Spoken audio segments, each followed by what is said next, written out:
Goa Organics వారి skin care, hair care, wellness products కోసం AP, తెలంగాణలో డిస్ట్రిబ్యూటర్లు కావాలను వివరాలకు స్క్రీన్ పైన ఉన్న నెంబర్కి కాల్ చేయండి. నమస్తే, నేను Keshav. Welcome to Suman TV. Janasena పార్టీకి ఈ ఎన్నికల్లో కొత్త చిక్కులు రాబోతున్నాయా?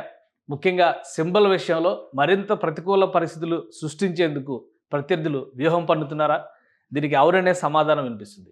జనసేన పార్టీగానే కాదు, జనసేన పార్టీ అధినేత పవన్ కళ్యాణ్ తన అభ్యర్థిత్వాన్ని ఖరారు చేసుకునేటువంటి క్రమంలో పిఠాపురంలో ఆయన పోటీ చేయడం డిసైడ్ అయిన తర్వాత పవన్ కళ్యాణ్ అనే పేరుతోనే కొంతమంది నామినేషన్లు వేసేందుకు కావాల్సినటువంటి ప్రణాళికల్ని సిద్ధం చేసుకున్నారు. అనుకున్నదే తడవుగా ఆచరణలోకి కూడా దిగిపోయారు. దీంతో ఇప్పుడు జనసేన పార్టీ నాయకులు ఒక కొత్త గుబులు రేగుతోంది.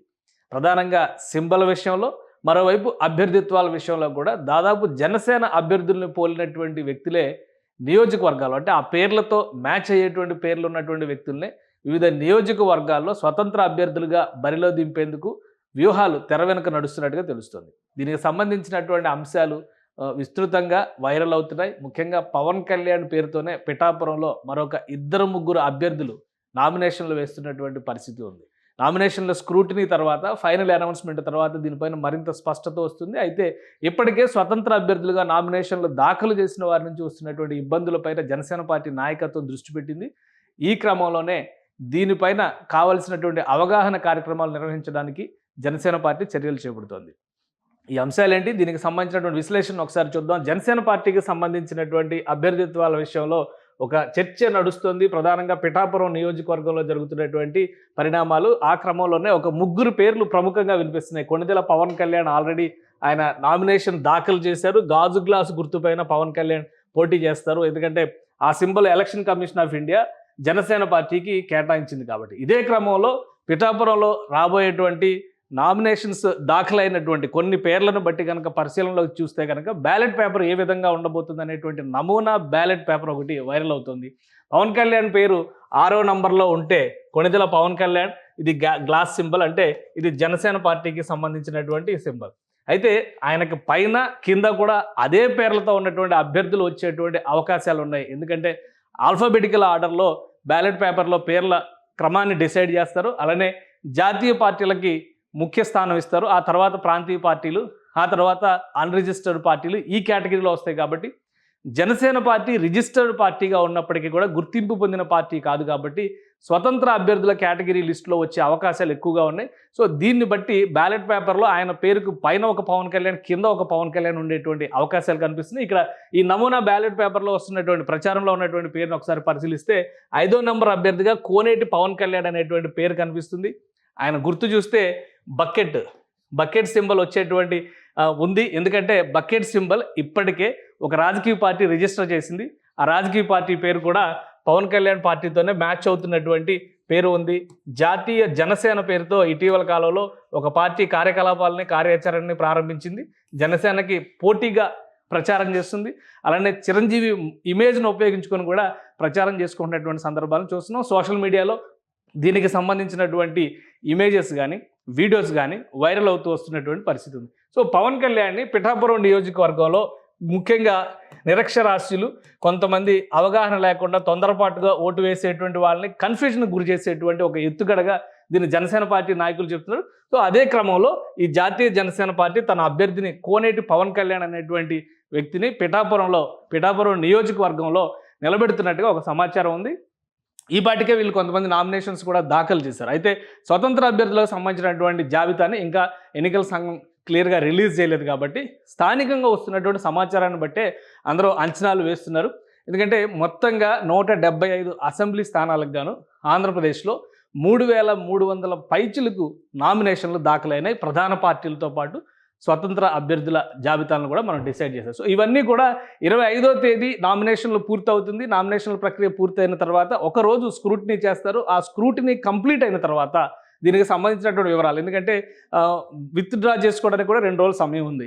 ఏప్రిల్ 29వ తేదీన విత్డ్రా చేసుకున్నటువంటి వాటిని బట్టి అధికారికంగా పోటీలో నిలిచిన వారు ఎవరు అనేటువంటి విషయాన్ని ఎన్నికల అధికారులు ప్రకటిస్తారు. సో అప్పటి వరకు ఈ కన్ఫ్యూజన్ కొనసాగేటువంటి అవకాశం ఉంది. కానీ అభ్యర్థిత్వాల విషయంలో, ఎందుకంటే ఇక్కడ గాజు గ్లాసును పోలినటువంటి సింబలు, అదేవిధంగా బకెట్ గుర్తు, జనసేన పార్టీతో పోలేటువంటి జాతీయ జనసేన అనేటువంటి పేరు మినహా మిగతా అంతా కూడా జనసేన తరహాలోనే ఉంటుంది. అలానే పేరు విషయంలో కూడా కే పవన్ కళ్యాణ్ అనేటువంటి పేరు కనుక తీసుకుంటే ఇదే సేమ్ పేర్లు ఉండేలాగా కనిపిస్తుంది. ఇక మరొక స్వతంత్ర అభ్యర్థి పేరు కూడా ఇక్కడ ప్రచారంలో ఉంది. కనుమూరి పవన్ కళ్యాణ్ అనేటువంటి పేరు పిఠాపురం నియోజకవర్గంలోనే ఈయన కూడా బరిలో దిగుతున్నట్టుగా తెలుస్తుంది. ఈయన కూడా ఒక డ్రమ్ సింబల్ని తీసుకున్నారు, అంటే తీసుకోవడానికి ప్రయత్నాలు, ఎందుకంటే ఇంకా అలాట్మెంట్ జరగలేదు, సింబల్స్ అలాట్మెంట్ అనేది జరగలేదు కాబట్టి స్వతంత్ర అభ్యర్థులకి సింబల్స్ కేటాయించేటువంటి ప్రక్రియ ప్రారంభం అయ్యే సమయంలో జనసేన పార్టీకి మరొక కొత్త సమస్య కూడా ఉంది.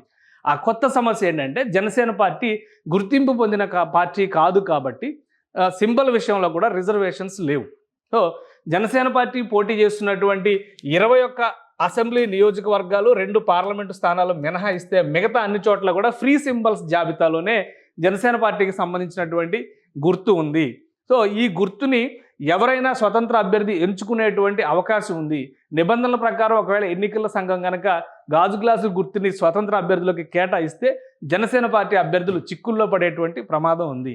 సో ఈ విషయంలో మిత్రపక్షం తెలుగుదేశం పార్టీ కూడా మరికొన్ని జాగ్రత్తలు తీసుకోవాలని నిర్ణయించింది. ఈ క్రమంలోనే ఎలక్షన్ కమిషన్ అధికారుల్ని తెలుగుదేశం పార్టీ నాయకులు కలిసేటువంటి ప్రయత్నం చేశారు. దీనిపైన ఒక ప్రత్యేకమైనటువంటి విజ్ఞప్తి కూడా చేశారు. అలానే జనసేన పార్టీకి సంబంధించినటువంటి ఈ సింబల్ విషయంలో Andhra Pradesh election officer CEO MK Meena Telugu Desam party ప్రతినిధులు కలిశారు. వీళ్ళు చేసినటువంటి రిక్వెస్ట్ ఏంటంటే జనసేన పార్టీకి సంబంధించినటువంటి సింబల్ని గతంలో సుబ్రహ్మణ్య స్వామి వర్సెస్ ఎలక్షన్ కమిషన్ కేసులో వచ్చినటువంటి సుప్రీంకోర్టు జడ్జిమెంట్ ఆధారంగా చేసుకుని కొన్ని చోట్ల, అంటే మిత్రపక్షాలుగా ఈ రాష్ట్రంలో పోటీ జరుగుతున్నటువంటి నేపథ్యంలో కొన్ని చోట్ల మాత్రమే పోటీకి పరిమితమైనప్పటికీ ఫ్రీ సింబల్స్ జాబితాలో ఉన్నటువంటి గాజు గ్లాసుని మినహాయించాలనేటువంటి విజ్ఞప్తిని తెలుగుదేశం పార్టీ చేసింది. ఎందుకంటే జనసేన పార్టీ ఆల్రెడీ దీనికి సంబంధించినటువంటి రిప్రజెంటేషన్ ఇచ్చింది.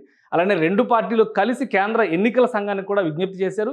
ఇప్పుడు తాజాగా రాష్ట్ర ఎన్నికల సంఘానికి జనసేన పార్టీ అభ్యర్థులు ఈ జనసేన పార్టీకి సంబంధించినటువంటి సింబల్ విషయంలో ఒక స్పష్టత ఇవ్వాలి, అలానే స్వతంత్ర అభ్యర్థులకు ఎవరికి కేటాయించకూడదు అనేటువంటి విజ్ఞప్తి చేస్తూ తెలుగుదేశం పార్టీ ప్రతినిధులు ఒక లేఖను అందించారు. ఈ సమస్య అంతా ఎందుకు వచ్చిందంటే ఒక అంశాన్ని మనం పరిశీలించి చూస్తే, so Telugu Desam party Janasena party మిత్రపక్షంగా కూటమికి ఇబ్బంది కలగకూడదు అనేటువంటి ఉద్దేశం. ఎందుకంటే జనసేన పార్టీ 21 నియోజకవర్గాల్లో మాత్రమే పోటీ చేస్తున్న అసెంబ్లీ స్థానాలకు సంబంధించి 2 పార్లమెంట్ స్థానాలకు సంబంధించినటువంటి బరిలో మాత్రమే జనసేన పార్టీ పోటీలో నిలుస్తున్నటువంటి పరిస్థితి. సార్ మిగతా చోట్ల కనుక ఈ సీట్లు కనుక ఈ టికెట్ కనుక సింబల్ కనుక కేటాయిస్తే ఆయా ప్రాంతాల్లో జనసేన నుంచి తెలుగుదేశం కావచ్చు, బీజేపీ కావచ్చు, మిత్రపక్షాల అభ్యర్థులు ఎవరైతే ఉన్నారో వాళ్ళకి ట్రాన్స్ఫర్ కావాల్సినటువంటి ఓటు స్వతంత్ర అభ్యర్థులకు బదిలీ అయితే కనుక కూటమికి పెద్ద ఎదురు దెబ్బ తగులుతున్నటువంటి ఆందోళన తెలుగుదేశం పార్టీలో ఉంది. ఈ క్రమంలోనే ఈ లెటర్ని ఎలక్షన్ కమిషన్కి అందజేసింది. దీంతోపాటు అసలు ఈ సమస్య ఎందుకు వచ్చింది అనేటువంటి విషయాన్ని మనం ఒకసారి పరిశీలించి చూస్తే కనుక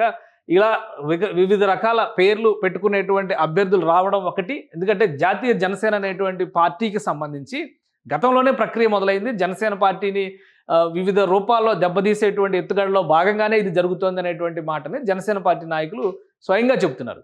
కానీ దీన్ని జాతీయ జనసేన పార్టీ నాయకులు ఖండిస్తున్నప్పటికీ కూడా వాళ్ళు చేస్తున్నటువంటి ప్రచారం అంతా కూడా అదే తరహాలో ఉంది. వాళ్ళు ఎంచుకున్నటువంటి సింబల్ కూడా బకెట్ సింబల్. ఎక్కడైనా కానీ మీరు గూగుల్లో సెర్చ్ చేసినా కానీ ఈ బకెట్ సింబల్ 2 పార్టీలకు సంబంధించి దాదాపు సిమిలారిటీస్ ఉండే విధంగా వస్తున్నటువంటి సింబల్స్ కనిపిస్తాయి. అలానే జాతీయ జనసేన పార్టీ పెట్టినటువంటి ప్రచారం, ఎందుకంటే జై జవాన్ జై కిసాన్, పవన్ కళ్యాణ్ ఏవైతే నినాదాలు ఇస్తారో ఆ నినాదాల బేస్తోనే వీళ్ళ ఐడియాలజీ నడుస్తున్నట్టుగా కూడా ప్రచారం చేస్తున్నారు. అబ్దుల్ కలాం ఫోటో ఇవన్నీ, అలానే చిరంజీవికి సంబంధించినటువంటి అంశాలు కూడా ఎక్కువగా ప్రచారం చేస్తూ ఈ జాతీయ జనసేన ఒక రకమైనటువంటి కన్ఫ్యూజన్ని పవన్ కళ్యాణ్ అభిమానుల్లో సృష్టించేటువంటి ఒక ఎత్తుగడని చాలా బలంగా ఈ మధ్య కాలంలో చేస్తుంది. పైగా పవన్ కళ్యాణ్ పేరుతోనే ఉన్నటువంటి వ్యక్తికి సంబంధించినటువంటి నామినేషన్ దఖలుపరిచేటువంటి కార్యక్రమం పిఠాపురం నియోజకవర్గంలో జరిగినటువంటి నేపథ్యంలో తెలుగుదేశం పార్టీ మరికొంత అలర్ట్ అయింది. సో ఇదే క్రమంలో ఎన్నికల కమిషన్ ఇచ్చినటువంటి ఒక మాన్యువల్ని మనం పరిశీలిద్దాం. ఎన్నికల కమిషన్ నామినేషన్స్ వేసేటువంటి క్యాండిడేట్స్ అందరికీ కూడా ఒక మాన్యువల్ని అందజేస్తుంది. ఆ మాన్యువల్ దాదాపు 200 పేజీల మాన్యువల్. అంటే ఎన్నికల్లో బరిలో నిలిచేటువంటి అభ్యర్థులు అనుసరించాల్సినటువంటి విధి విధానాలు, ప్రవర్తన నియమావళి, అలానే నామినేషన్స్ దఖలుపరిచేటువంటి క్రమంలో అనుసరించాల్సినటువంటి పద్ధతులు అన్నీ కూడా లీగల్ బౌండింగ్తో ఉండేటువంటి అంశాలు కాబట్టి సుదీర్ఘమైనటువంటి మాన్యువల్ ఇచ్చింది. అలానే ఇందులో కొన్ని సింబల్స్ను కూడా ఎన్నికల కమిషన్ ప్రతిపాదిస్తుంది. ఆ సింబల్స్లో నుంచి ఏ సింబల్ అయినా కానీ స్వతంత్ర అభ్యర్థులు ఎంచుకోవడానికి అవకాశం ఉంటుంది. సో అలాంటి సింబల్స్ జాబితాలో ప్రస్తుతం జనసేన పార్టీ రాష్ట్రంలో బలమైనటువంటి పార్టీగా ఉన్నప్పటికీ కూడా సాధారణంగా ఏంటంటే కనీసం 4 ఎమ్మెల్యేలు గెలిచి ఉంటే జనసేన పార్టీకి 2019 ఎన్నికల్లో అలానే సింబల్ రిజర్వ్ అయి ఉండేది. అలానే గుర్తింపు పొందినటువంటి పార్టీల జాబితాలోకి ఈ జనసేన పార్టీ వెళ్ళుండేది. అది జరగలేదు కాబట్టి సింబల్ రిజర్వ్ కాలేదు. రిజిస్టర్డ్ పార్టీగానే జనసేన పార్టీ మిగిలిపోయింది. రికగ్నైజ్డ్ పార్టీగా కాలేదు. అలానే రికగ్నైజ్డ్ పార్టీ లేదా రీజనల్ పార్టీ ఆ హోదా దక్కించుకునేటువంటి అవకాశాన్ని జనసేన పార్టీ కోల్పోయింది. సో ఈ సమస్య వల్లనే సింబల్స్ జాబితాలో ఇప్పటికీ గాజు గ్లాస్ గుర్తుని ఫ్రీ సింబల్స్ జాబితాలోనే జనసేన పార్టీకి సంబంధించినటువంటి గుర్తు. ఎందుకంటే జనసేన పార్టీ ఈ గుర్తుని ఎంచుకుంది. అయినప్పటికీ కూడా రిజర్వ్డ్ పార్టీ కాదు కాబట్టి దీనికి సంబంధించినటువంటి గుర్తుని ఫ్రీ సింబల్స్ జాబితాలోనే పొందుపరిచి, ఇది సింబల్స్కి సంబంధించినటువంటి మాన్యువల్. ఇందులో అనేక రకాల సింబల్స్ ఉన్నాయి. మన gas cylinder, gas stove, gift box, అలానే ఇక్కడ చూస్తే కనుక జింజరు, రకరకాల ఇవి గ్యాస్ టంబ్లర్, అలానే గ్రామ్ ఫోన్ రికార్డు, ఇవన్నీ క్యాప్, ఇవన్నీ పెట్టినటువంటి జాబితాలో ఇప్పటికీ కూడా ఈ జాబితాలో 77వ ఐటమ్గా జనసేన పార్టీకి సంబంధించినటువంటి సింబల్ని ఎన్నికల కమిషన్ పొందుపరిచింది. అలానే కొన్ని సింబల్స్ మనం చూస్తే యాపిల్, అంటే కొన్ని జీవులు, ఇదివరకు జీవులను కూడా యానిమల్స్ని వాటిని కూడా పెట్టినటువంటి పరిస్థితులు ఉండే. అయితే ఎన్నికల ప్రచారంలో వాటికి ఇబ్బందులు అవుతుంది కాబట్టి అలాంటివన్నీ తీసేసి హ్యూమన్స్, యానిమల్స్ లాంటి ఇవన్నీ కూడా పరిహరించి కొన్ని ఈ వస్తువులకు సంబంధించినటువంటి సింబల్స్నే ఎన్నికల కమిషన్ పొందుపరిచింది. సో అదే క్రమంలో ఫ్రీ సింబల్స్ జాబితాలో ఈ గాజు గ్లాస్ గుర్తు కూడా ఉంది. అందుకనే ఇప్పుడు తెలుగుదేశం పార్టీ అలర్ట్ అయింది.